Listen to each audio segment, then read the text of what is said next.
Okay, class, this is monetary policy part two. So we were talking about it part one. Again, let me just do a quick revision. So in part one of the previous video, we were talking about how the central bank, the Fed, FED, how they had three monetary tools that they could use to control the money supply.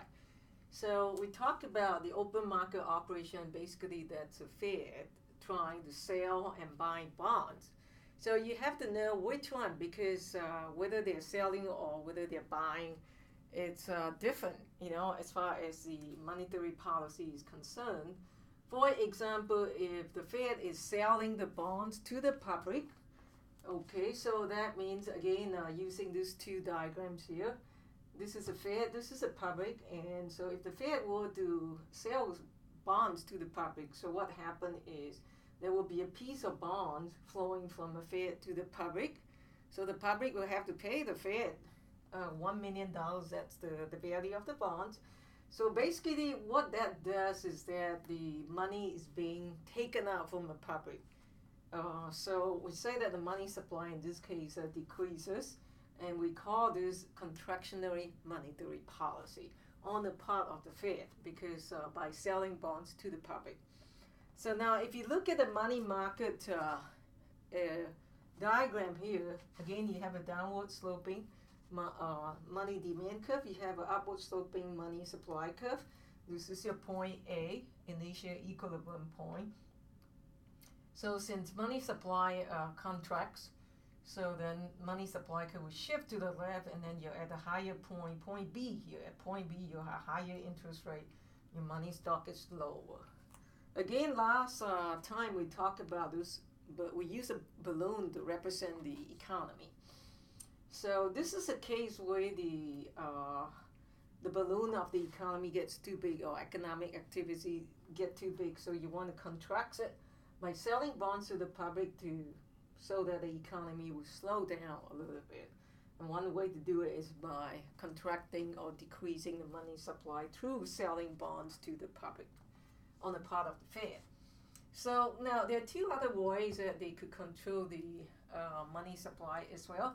The other one is through the targeted interest rate. So what we call a discount rate or discount window. This is what our textbook would use.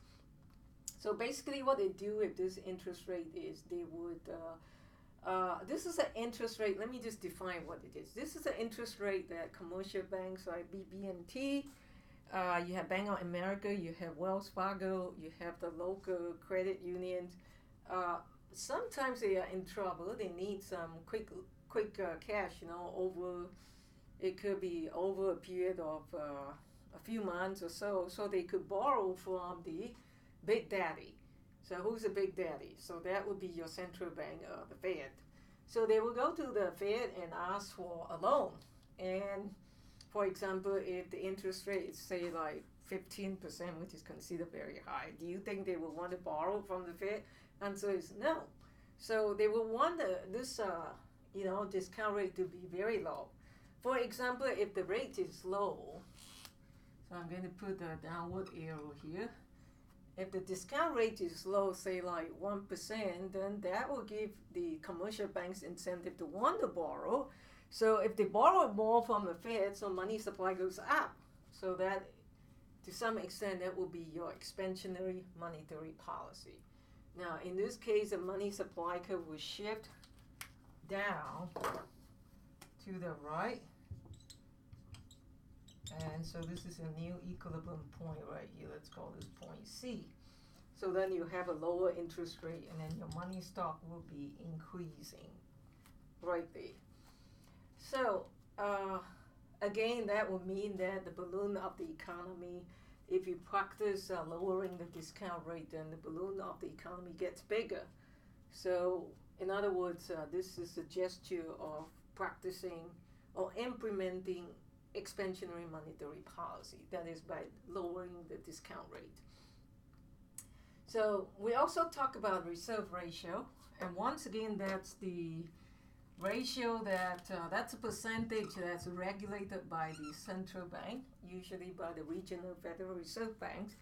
to the area, the local banks, they tell them what's the percentage that they have to keep. So right now, let's just say that if it is 20%.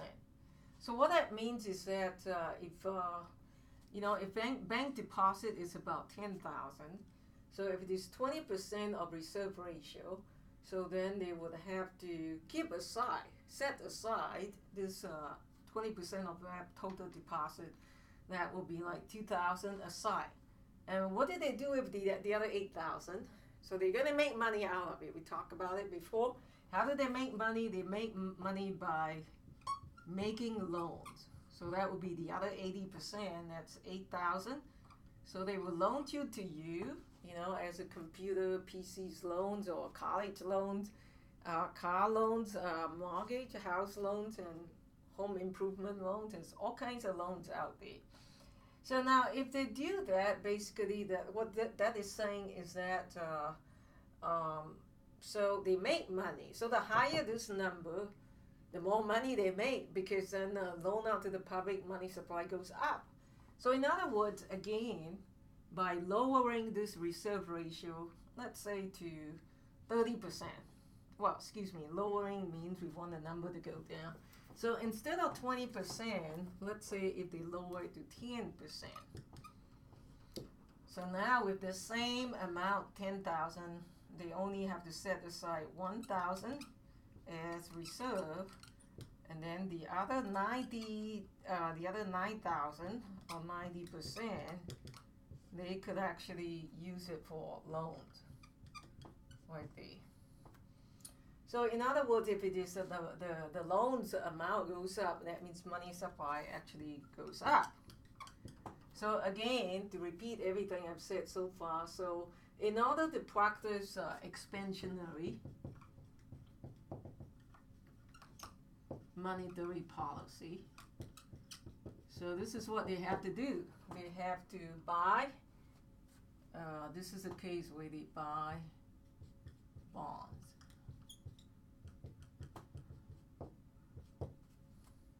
So again, we talked about it earlier, although we were more like referring to selling the bonds. So if it is buying bonds, that means, again, if the Fed buy bonds from the public, then the Fed will have to pay the public now at $1 million. The bonds is flowing this way, opposite direction of what you see here. So if that's the case, we say, they're releasing the money to the public, so money supply goes up.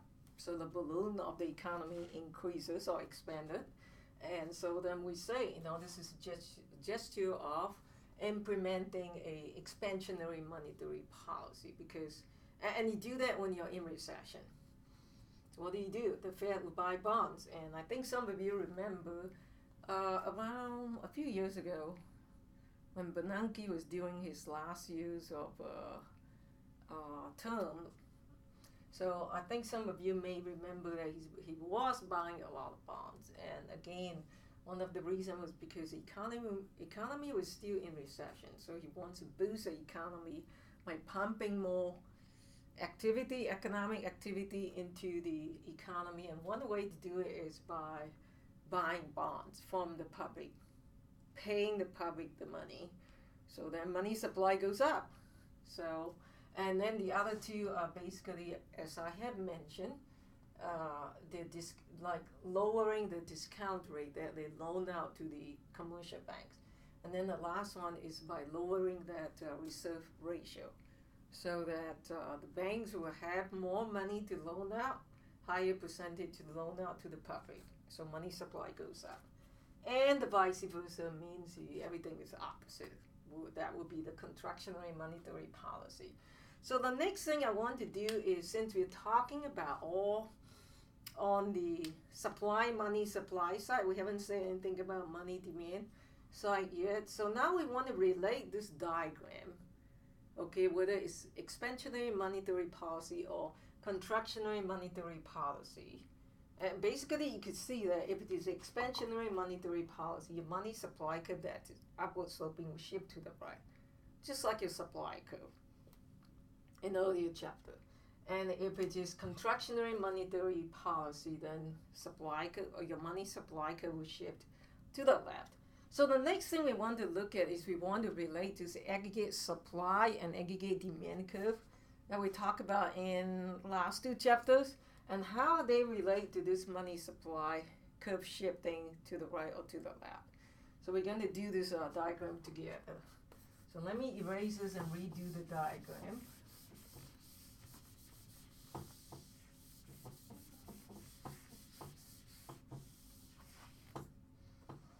Okay, let's start off with, excuse me. So once again, what you can do is refer to your PowerPoint slides. I'm roughly at slide number 10. So first we talk about expansionary monetary policy. Oops.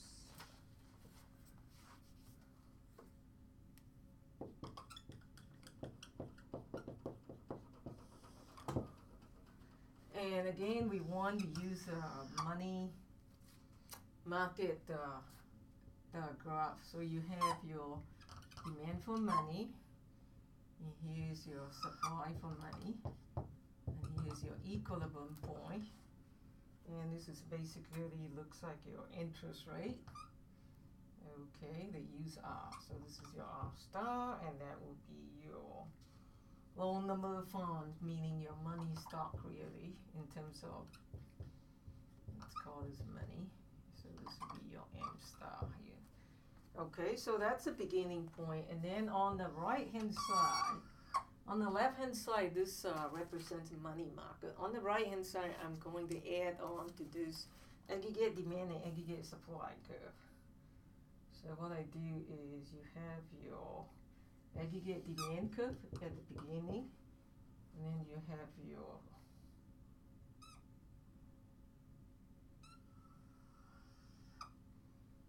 right there. So this is where it is at. At this point here, this corresponds to that. Okay, and this is your price, and here is your RGDP. So just kind of like your earlier chapter. So this is your beginning point, that's called as A, and this is called as A. So then I'm going to use a shift, because now you have expansionary monetary policy. So as I said before, the 3 ways to do it is you are buying bonds from the public, talking about from Federal Reserve Bank viewpoint. You're lowering the discount rate for the commercial banks, and then you also regulate the reserve ratio to be lower. So if that's the case, we say, okay, that's you are implementing expansionary monetary policy. So your money supply curve will shift to the right. So this is your new equilibrium point at point B. Everything is lower. Well, excuse me, interest rate is lower, but your money stock is higher. So then you do the same here. Your aggregate demand curve will actually shift to the right also. So every time you have anything expansionary, whether it's fiscal or monetary policy, your aggregate demand curve will shift to the right. Because then you will produce more. You know, you got more money supply, so your real GDP will be higher. So that's all you need to know really, that if money supply shift to the right, or what we call expansionary monetary supply, or excuse me, expansionary monetary policy means money supply curve will shift to the right, so therefore affect your AD curve also in the rightward shift there. And of course the vice versa is true. And let's do the vice versa at the bottom, so you're used to the graph. So again, you start off with the same diagram, just like that. So you have your money supply, you have your money demand. So once again, that's your point A. So don't forget when you do graph to always label it. So you got R star and you got M star here. Okay. So now, some of you could tell me if you're practicing the opposite now, which is your contractionary monetary policy. So I'm going to put the label here. Okay.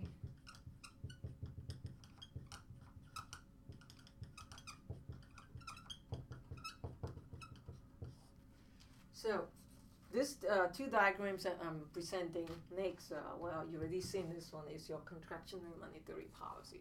So basically, you're doing the opposite of what you do here. Instead of buying bonds from the public, the Fed now will sell bonds to the public. So the public will have to pay the Fed that $1 million, which is a workflow of the bonds. So if that's the case, money supply goes down. So then money supply curve will shift to the left.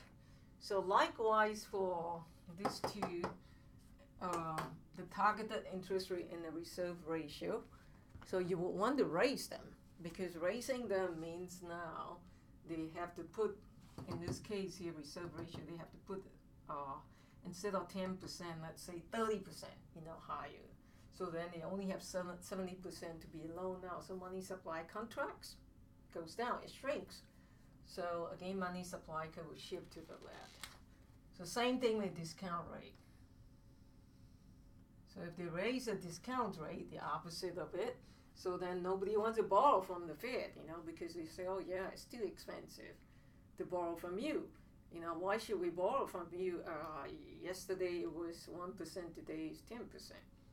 Just give a drastic example there. So therefore, money supply curve will shift to the left. So likewise, next we want to do the aggregate demand, aggregate supply curve. So again, do the same thing.